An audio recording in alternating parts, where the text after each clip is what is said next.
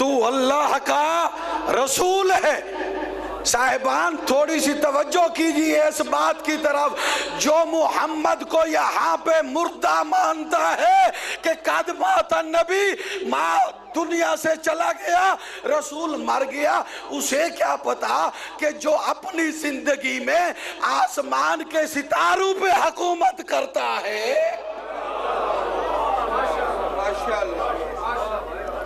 وہ عظمت مصطفیٰ کو کیا سمجھے گا جس کی انگلی کے ایک اشارے کے ساتھ چاند دو ٹکڑے ہو جائے، جس کے انگلی کے ایک اشارے کے ساتھ ڈوبتا ہوا سورج عصر پہ آ جائے۔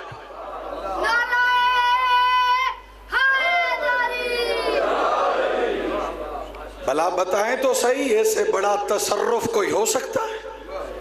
اس سے بڑی ولایت کوئی ہو سکتی ہے؟ ڈوبتا ہوا سورج مقام عصر پہ واپس آ جاتا ہے، اور محمد دنیا کو بتانے کے لیے مصلی عبادت پہ کھڑے ہو جاتے ہیں کہ کہیں ان کے وہم و گمان میں کوئی اور شے نہ آ جائے، سجدہ کر کے انہیں بتا دوں کہ جس نے مجھے اختیار دیا ہے وہ مالک اللہ ہے۔ درود پڑھے محمد والے محمد۔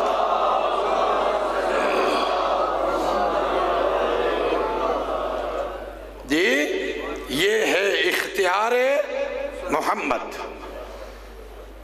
اب دیکھیں شب ہجرت کی طرف نگاہ کر لیں، پیغمبر نے کیا کیا ہے؟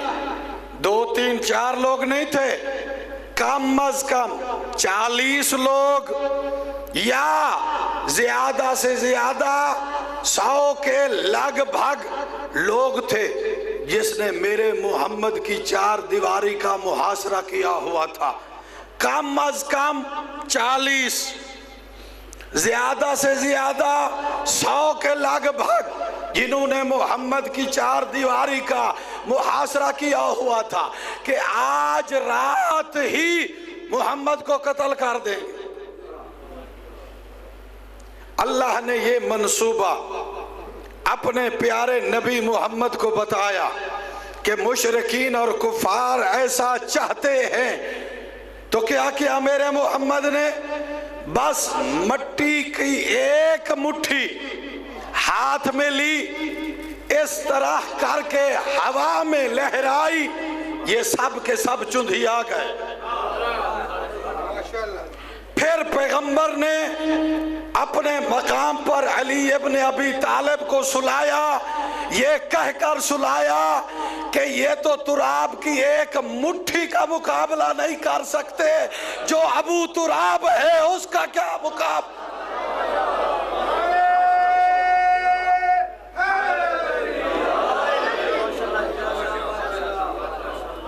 صلوات پڑھے محمد والے محمد۔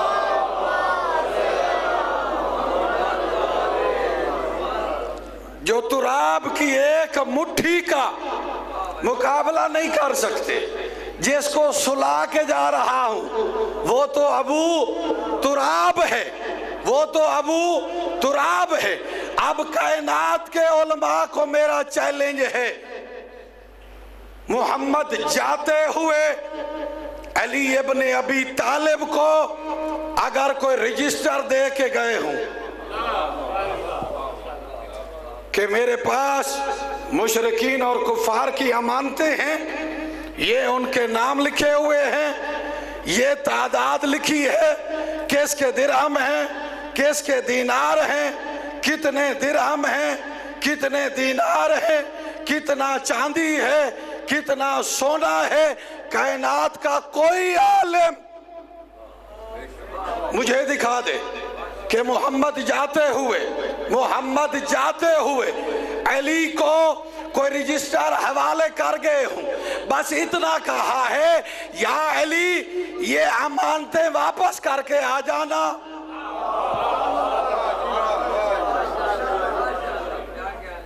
جی اتنا کہا ہے یا علی یہ امانتیں واپس کر کے مدینے آ جانا۔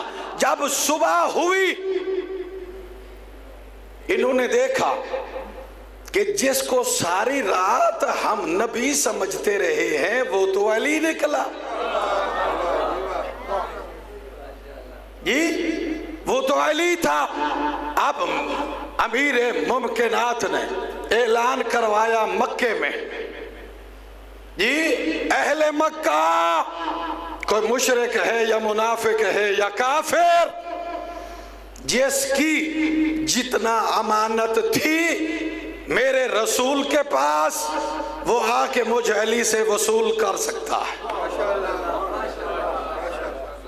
یہ اعلان ہونا تھا، جن کی کوئی شے نہیں تھی وہ بھی دوڑ پڑے کہ اب علی کے پاس کون سا ثبوت ہے، نہ ہم نے کبھی محمد سے پرچی لی تھی نہ دی تھی، وہ تو فقط زبانی کلامی ایک دوسرے سے بات ہوتی تھی اور وہ شے اٹھا کے رکھ دیا کرتے تھے۔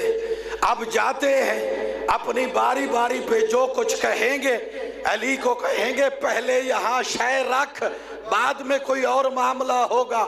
جب سارے احباب آ گئے، امیر ممکنات نے دیکھا، پتہ چل گیا امیر المومنین کو کہ ان میں سے کتنے جھوٹے، جو لوگوں کے چہرے دیکھ کر نیتیں پہچان لے اسے علی کہتے، جو لوگوں کی شکلیں دیکھ کر نسب پہچان لے اسے علی کہتے۔ جی امیر ممکنات نے ان کی طرف دیکھا اور دیکھ کر فرمایا ٹھیک ہے، میرے پاس نہ رجسٹر ہے نہ رسید نہ کسی قسم کی کوئی پرچی، لیکن یاد رکھو میں جانشین پیغمبر ہوں، میں ابو طالب کا بیٹا ہوں، تمہیں علم ہو نہ ہو میں اللہ کا ولی ہوں، یہ امانتیں پڑی ہیں، یہ امانتیں پڑی ہیں، ہر امانت بول کے کہے گی میں کتنی ہوں اور کس کی۔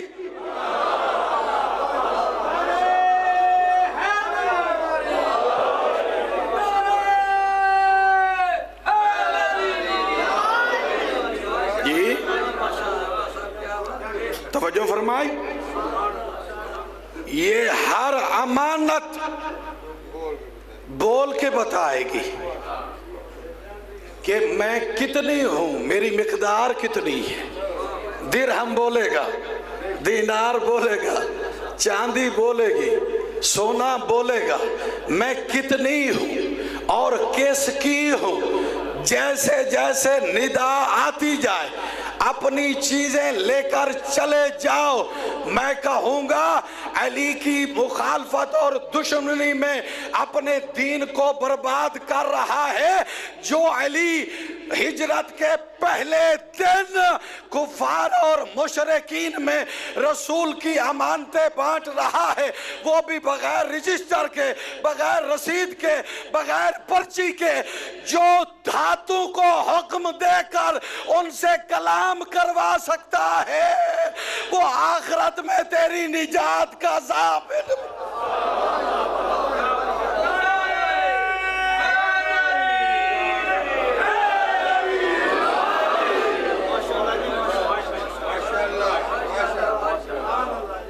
صلوات پڑھے محمد والا۔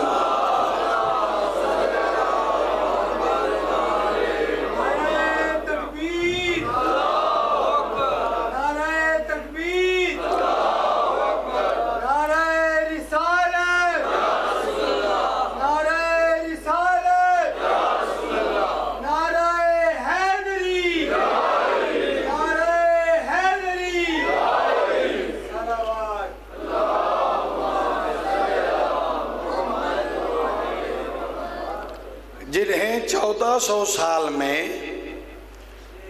رسول کا بس اتنا پتہ چلا ہے کہ جس کے گھر میں نہ آٹا تھا نہ سونا تھا نہ چاندی تھی، جی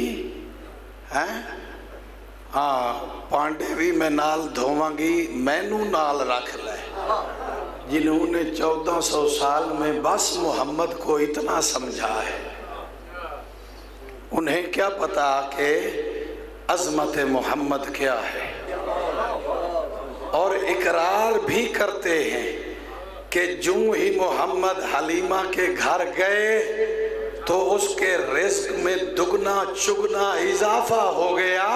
محمد اپنے بچپن پہ بھی غریبوں کو پال رہا تھا۔ ہاں، اس کی بھی رسالت کو، اس کے مقام اور منزلت کو آپ کیا جانیں گے عزیزو؟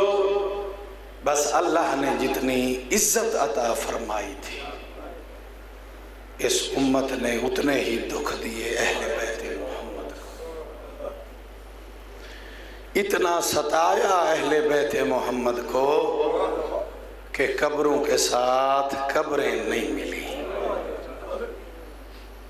کوئی نجف میں ہے، کوئی کربلا میں ہے، کوئی کاظمین میں ہے، کوئی سامرا میں ہے، کوئی مشہد میں ہے، اور کچھ تو ایسے ہیں کہ جن کو زندہ دیواروں میں چنوا دیا گیا۔ اسی لیے تو جنت البقیع کی زخمی کہتی ہے نا، میں کہاں کہاں روؤں، میں کربلا میں روؤں یا خولی کے تنور میں جا کر بیان کروں، اجرکم علی اللہ عزیزان۔ میں نے روایات میں دیکھا ہے کہ جب میدان محشر لگا ہوا ہوگا نا تو احمد مختار کے سامنے ایک گروہ کو لایا جائے گا۔ یا رسول اللہ، تیرے بعد انہوں نے تیری آل پر ظلم کیا تھا۔ پیغمبر ان سے مخاطب ہو کر ارشاد فرمائیں گے، ارے بدبختو، جنگ تو جوانوں کے ساتھ ہوتی ہے، نادانوں کے ساتھ تو نہیں ہوتی۔ چلیں، حسین اکبر عباس جوان تھے، علی اصغر کا کیا قصور تھا جو ماں کو ماں بھی نہیں کہہ سکتا تھا؟ جی ہاں، اچھا، مرد تو اپنی جگہ پہ مرد ہوتے ہیں، میری مخدرات عصمت کی پلی مستورات کا کیا قصور تھا جنہیں رسیاں پہنا کے بن پلانے اونٹوں پر بازاروں اور درباروں میں پھراتے رہے ہو، ان کا کیا قصور تھا؟ غضبناک ہو کے پیغمبر چہرہ ایک طرف کر لیں گے، کہیں گے کہ دوبارہ ان کی مجھے شکل نہ دکھائیں، ان کو جہنم میں پھینکیں، بھلائے مجھے حسین سے پیارے۔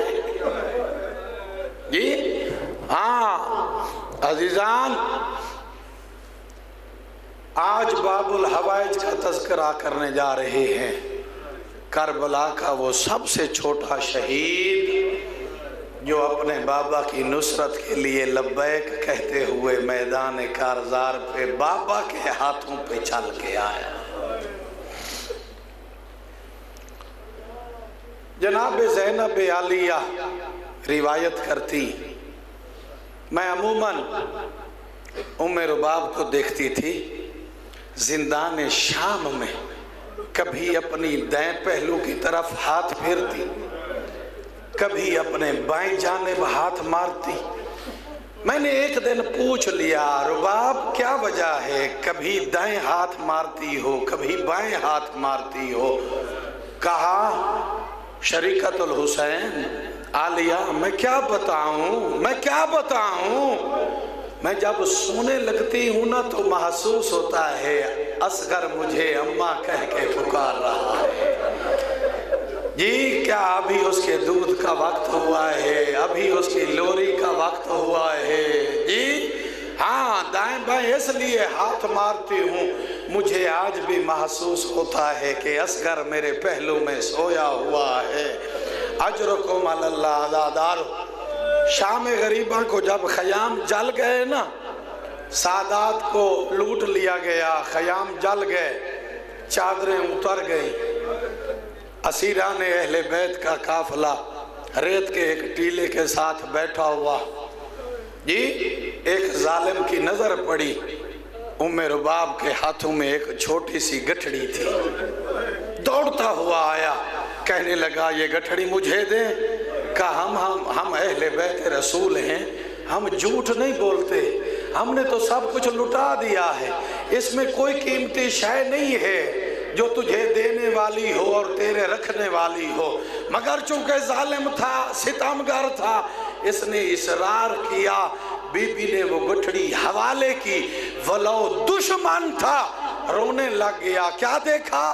جب گٹھڑی کھولی نا، اصغر کے جلے ہوئے جھولے کی چاند لکڑیاں اور وہ زخمی کرتا رباب نے اپنے پاس رکھا، رو کے کہہ رہی ہے، اور جب اپنے میکے شہر حلب اسکلان جاؤں گی تو اپنی بہنوں اور ماں کو دکھاؤں گی کہ یہ میری اصغر کی یاد ہے، یہ اس کے جلے ہوئے جھولے کی چاند لکڑیاں ہے، یہ اس کا زخمی کرتا ہے۔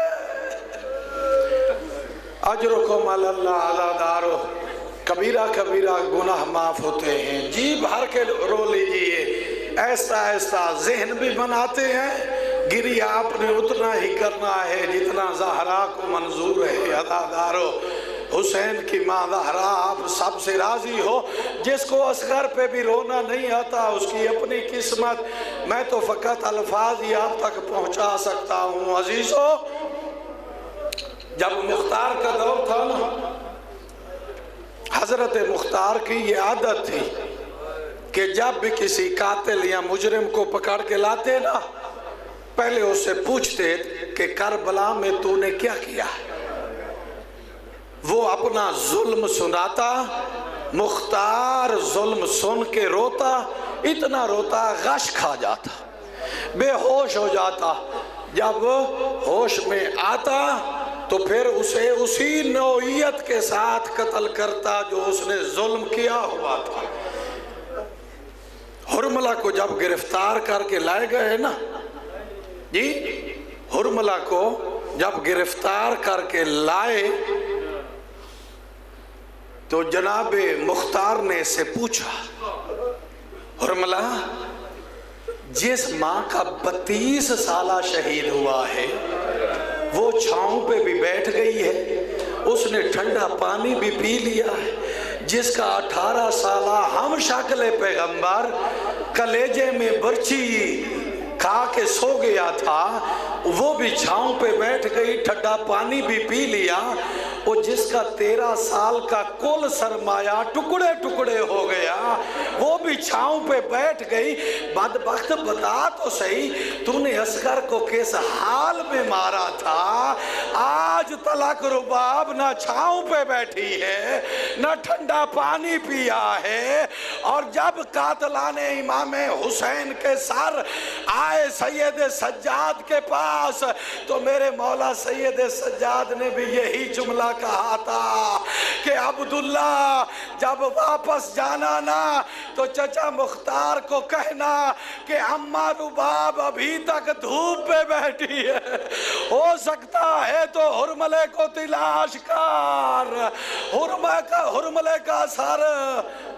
اجرکم علی اللہ عزادارو، یہ وہ کربلا کا عظیم شہید ہے کہ جو اپنے بابا کا استغاثہ سن کر اپنے جھولے کو چھوڑ دیا۔ جب مظلوم کربلا نے کہا نا، حال میں ناصرن ینصرنا، کوئی ہے جو ہماری مدد کرے، حال میں نذابن یذب عن حرم رسول اللہ، کوئی ہے جو خاندان رسالت کے پردوں کی حفاظت فرمائے۔ جناب فضا نے آ کر پیغام دیا، جی او غریب کربلا، جس وقت سے تو استغاثے بلند کر رہا ہے اصغر کو جھولے میں آرام نہیں آ رہا، اپنے آپ کو جھولے سے گراتا ہے، ایڑیوں کے بعد چلتا ہے، رو رو کے کہتا ہے بابا ان سے مدد کیوں مانگتا ہے جو اکبر کے قاتل ہیں، ان سے مدد کیوں مانگتا ہے جو قاسم کے قاتل ہیں، ان سے مدد کیوں مانگتا ہے جو چچے عباس کے قاتل ہیں۔ اجرکم علی اللہ عزادارو، مظلوم میں کربلا خیام میں آئے، اپنے بیٹے اصغر کو ساتھ لیا، گئے میدان کارزار میں، فوج اشقیاء سے دیکھ کر کہا، اے دشمنان خدا تمہاری دشمنی اگر ہے تو میرے ساتھ ہے، یہ میرا بچہ تو بے قصور ہے نا، اسے پیاس لگی ہے پانی پلا دو۔ آپ جانتے ہیں بچے کی پیاس کے لیے مائیں کیا کرتی ہے؟ گلاس میں انگلی ڈبو کر بچے کے ہونٹوں پہ رکھتی ہے، پیاس بجھ جاتی ہے، بچہ فقط چند قطروں کا پیاسا ہوتا ہے۔ اور جس کی ماں کے حق مہر میں دنیا کا پانی تھا، دنیا کے سمندر تھے، دنیا کے دریا تھے، ان کو رو رو کے کہہ رہا ہے تمہارے حیوان بھی پانی پی رہے ہیں اور میرا شاش ماہ پیاسا۔ اجرکم علی اللہ عزادارو، کبیرہ کبیرہ گناہ معاف ہوتے ہیں، جی بھر کے رو لیجیے عزادارو، بس منزل مصائب اپنے آخری مراحل میں داخل ہونے جا رہی ہے۔ اجرکم علی اللہ عزادارو، جب میرے مولا نے یہ کہا کہ پانی پلا، یقین جانے مقتل کی روایات میں لکھا ہے 80,000 یا 20,000 دشمنان خدا کی فوجیں اپنے ہاتھ سے اسلحہ گرا دیا، کہا دشمنی ہوگی تو حسین سے ہوگی، یہ تو بچہ ہے، یہ تو معصوم ہے، اس نے تو کسی کا کچھ نہیں بگاڑا۔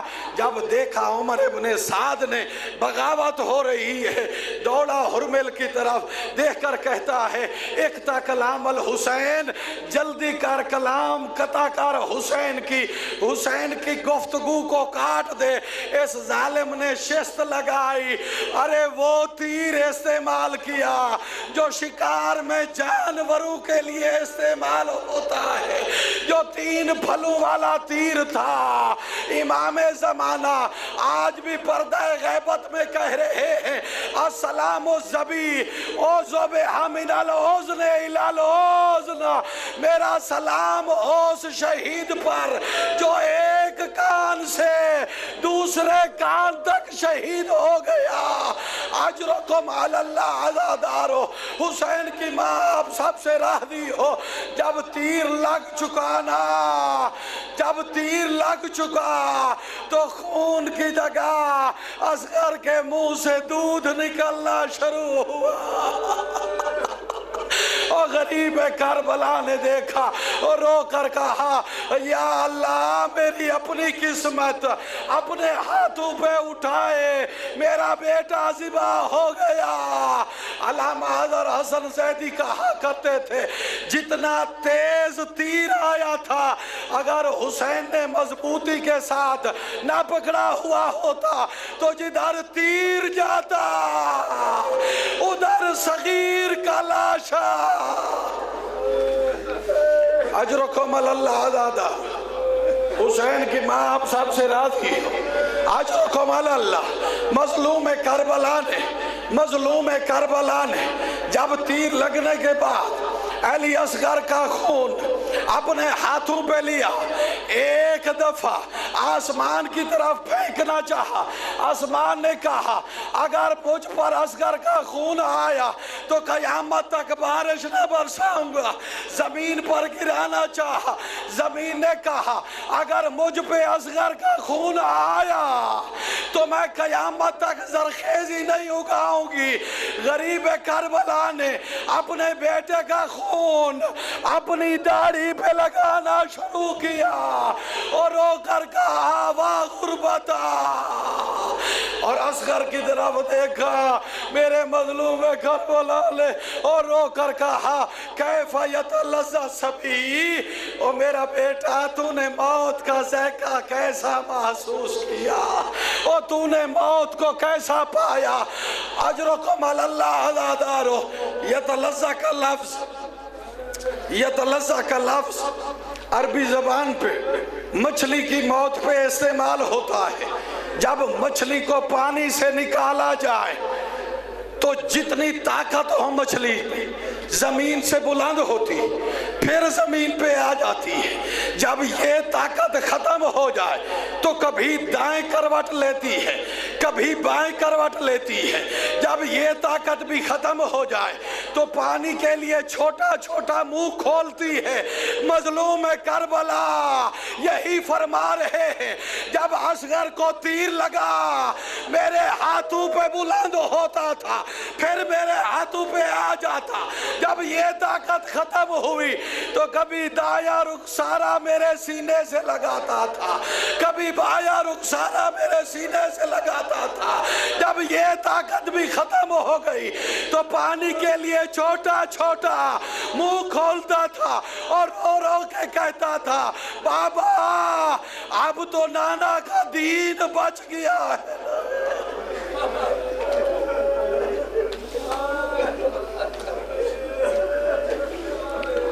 آج رکھو من اللہ زادار ماتم حسین